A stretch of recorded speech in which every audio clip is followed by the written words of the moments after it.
Blake Lively in another bust-up, with actress locked in feud with Joanna Gaines over security fiasco at Texas hotel. Blake Lively is freaking out because Hollywood is straight up hating her after another scandal just blew up in her face.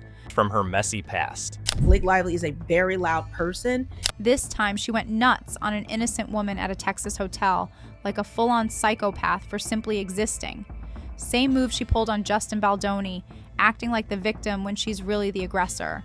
His behaviors, the way that he acts, is either psychopathic, narcissist. There's a lot going on there, but it seems. Finally, Hollywood's starting to wise up and give them the cold shoulder after a chain of scandals, lawsuits, weird stalker vibes, and a decades-long cover-up of their nastiest traits. Are Blake Lively and Joanna Gaines locked in a feud right now? We have got to talk about that. Quick pause. Remember to smash that like button and subscribe.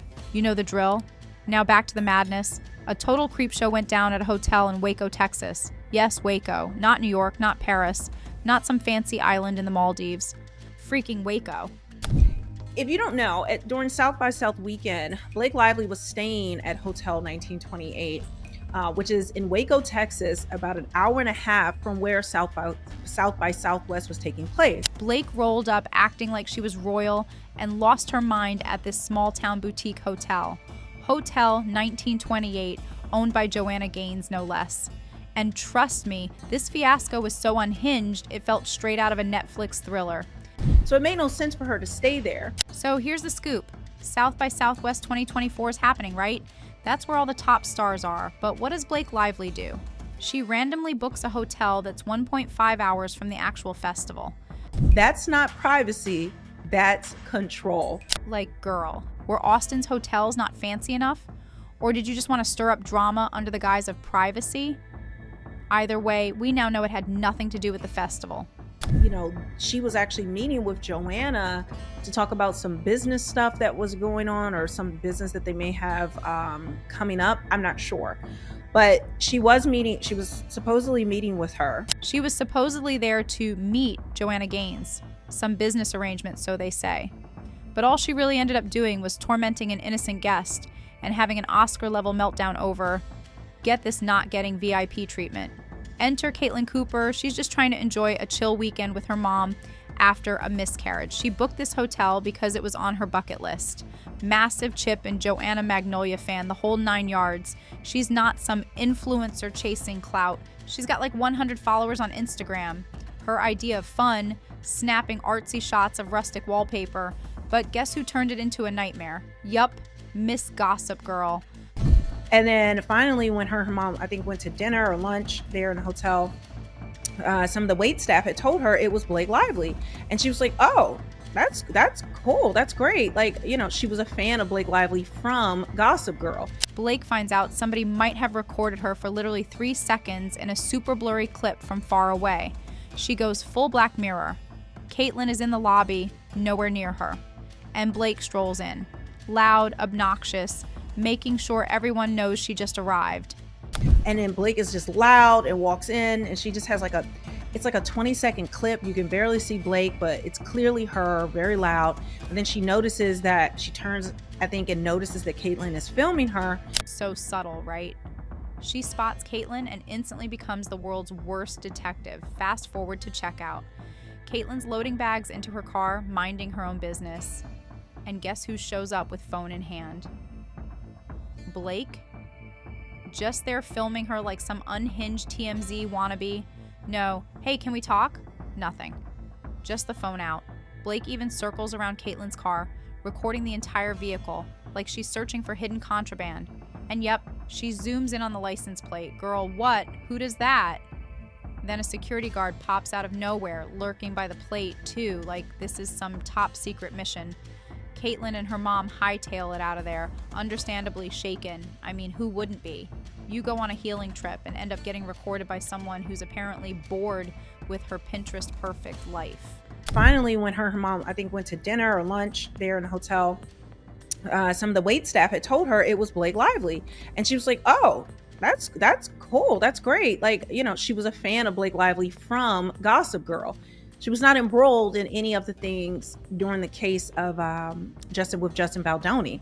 But it doesn't end there. That's just the opening scene of this psycho flick. After it happened, Caitlyn privately mentions it on her stories. Keep in mind, 100 followers, and suddenly these bizarre troll accounts swarm her. Accounts mocking her weight, using her wedding date as their usernames. It's like high school bullying ramped up to psycho levels. Kate's just like, hi, but it would catch anyone off guard. Like, Blake Lively is filming me. What is going on? Next thing you know, Blake starts walking around her car and films the whole car, and then like pauses and captures a shot of her license plate. Checks who's viewing her stories. Surprise, surprise. It's Blake's social media manager, the hotel manager. Shout out to Karen or Kristen or whoever. A nanny who looked exactly like the one Blake had that weekend, plus some lawyer named Ezra. Allegedly, but all suspiciously linked. Coincidence? Sure. So how does Blake handle being exposed for acting totally out of control? She blames Joanna Gaines. Yep, Joanna. America's fixer-upper sweetheart. Blake apparently freaked on Joanna's team for not rolling out the royal treatment she thinks she deserved. Girl, you're in Waco, not Cannes.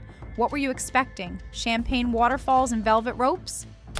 Then the security guy comes out. Blake leaves, and the security guy standing there kind of with the license plate as well. And Kate and her mom left. They drove off, and they were like quite shaken up. Like, what is going on? Word is she demanded VIP rules, blocked off areas, maybe even peas picked by angels or something equally nuts. And when she didn't get it, she accused everyone of betrayal. A staffer said she had to walk through the lobby like a regular person and that she was just loud. That lines up perfectly. Being the loudest one in the room is basically her brand. And here's the kicker. Waco locals clowned her. People straight up said she acted like Hotel 1928 was Buckingham Palace. Imagine somebody strolling through your small town hotel as if they're the Queen of England, expecting walls to part and peasants to kneel. It's so laughably disconnected from reality, it's almost comical. The next thing you know, she goes on her stories on Instagram, and she has like 100 people watch her stories. These are all people she knows. And she's talking about she describes the incident. It was really weird. I'm not sure what's going on. Why would they film me? It kind of felt very paranoid. Meanwhile, Joanna Gaines hasn't said a peep, not one. And that silence is deafening. She runs a whole empire. Magnolia's worth millions, plus 15 plus TV projects, and she never drags herself into drama. But you better believe she's pulled the plug on any business with Blake. You don't need a press release when your actions scream, nope, not dealing with this nonsense. Translation, Joanna wants zero to do with Blake. And honestly, can you blame her? Blake is out here spiraling like a budget Bond villain, terrorizing hotel guests, filming license plates like a federal agent, then blaming everybody else for her self-created disasters. This isn't Hollywood royalty, it's flat-out delusion. And for real, the fact that she thought no one would mention it, that's the funniest part. Blake's whole downfall is thinking she's untouchable, that her perfect Instagram aesthetic and corny I'm just a goofy mom vibe would protect her from exposure. But guess what? The mask is off. Hollywood sees it. Her circle sees it. Taylor Swift? Silent. Gigi Hadid? Nowhere. Everyone's tiptoeing away from the explosion. And trust me, it's already burning. Ryan Reynolds, or should I say, Hollywood's so-called nice guy, but actually a fraud. Everyone loves the wisecracking Deadpool persona with a heart of gold. But if you dig into his record, it screams manipulator. NT, the ultimate Hollywood insider, confirmed Ryan didn't just leave Scarlett Johansson, he cheated on her with Blake Lively, and not just that. He was allegedly juggling another actress, Paula Garces, at the same dang time. Like, dude, what is this? A CW teen soap? This guy had zero chill and even less loyalty. And that's not all. Remember the set of Waiting? That awkward 2000s flick. The real tragedy was how Ryan treated the cast. He straight up refused to do the DVD commentary. The entire cast dragged him on record for it. They roasted him, and it wasn't subtle. You'd think he'd be embarrassed, but nope. This is Ryan Reynolds, the guy who pretends sarcasm is a personality. And get ready, because this next part is just gross. Ryan hits talk shows and recycles old relationship stories. Cute romances, silly couple moments, you name it. He tells the same ones again and again. just changes the names. One day it's Scarlett, then it's Blake. Bro, pick a memory. Or better yet, stop fabricating stuff to look like husband of the year. You're not. He also makes a big show of supporting Parkinson's research, always front and center when it helps him seem like a caring son. But behind the scenes, his father died of Parkinson's on a stranger's couch. A man with millions, endless ventures, top-tier medical options, yet he let his dad pass away without proper care, comfort, or dignity. And now he milks that story to seem relatable and generous. That's not sad. It's disgusting.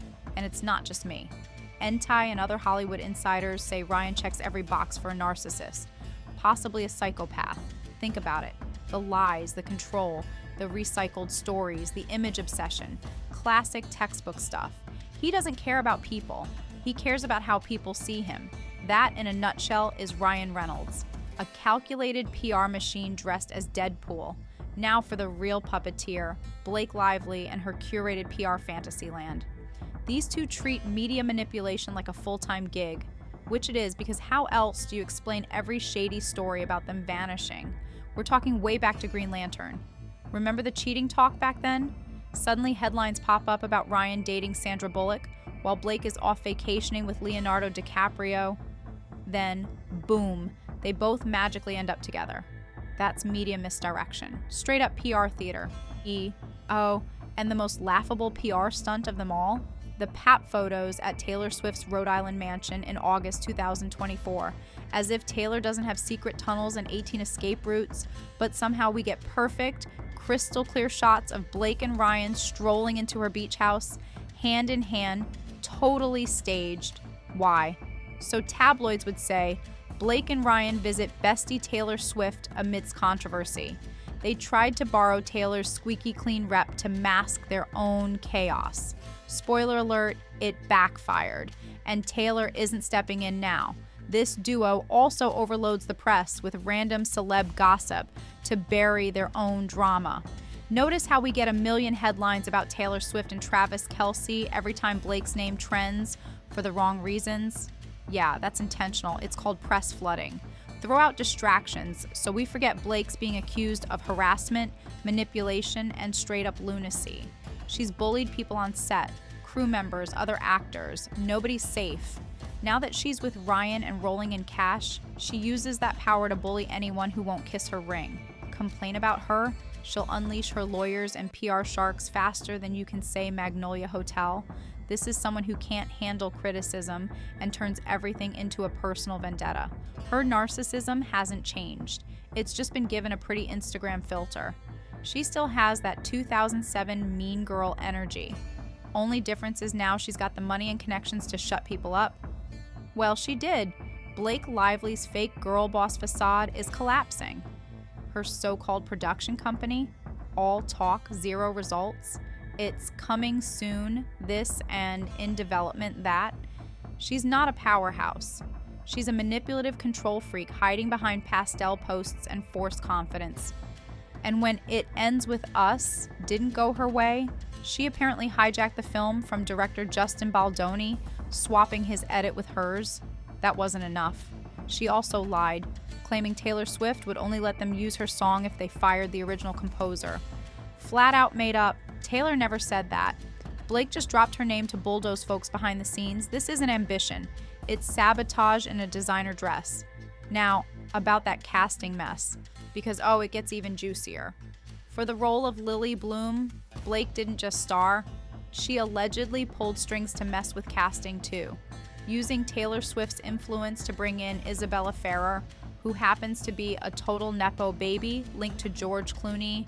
Isabella's grandma is Rosemary Clooney. Let's not pretend she magically appeared.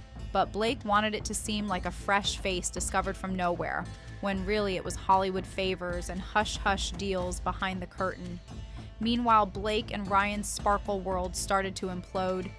Justin Baldoni had hardcore evidence, not rumors, proof, texts, emails, a detailed timeline.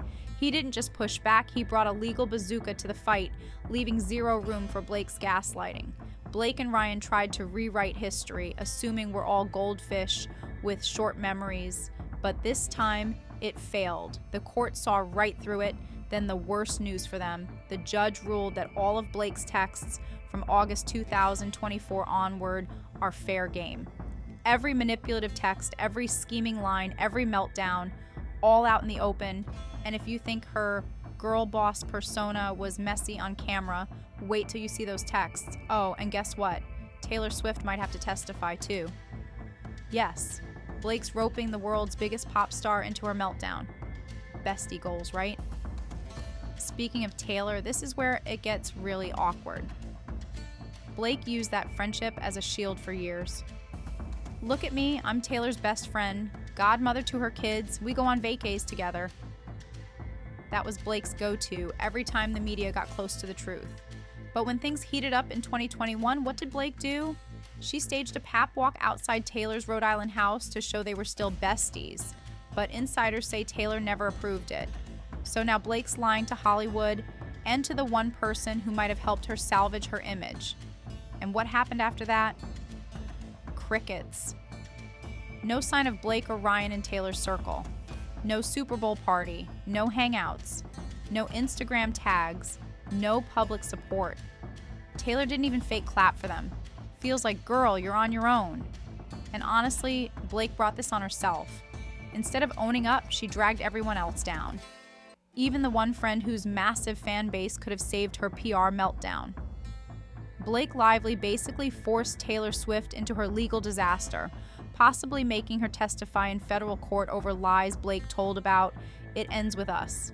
All of Blake's texts from August 2nd, 2024 onward are on the table, which means even Taylor's private messages might show up in court.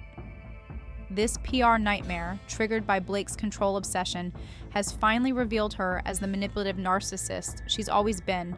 Hollywood's done playing along. Gigi Hadid? Silent. Nobody's defending her. It's not just one scandal, it's a pattern of gaslighting and deceit. The fake victim routine blew up in her face. Now she and Ryan are watching their image go down in flames. No pastel dresses or Deadpool jokes are gonna fix this. They're done. Subscribe for more raw breakdowns. The truth doesn't tiptoe.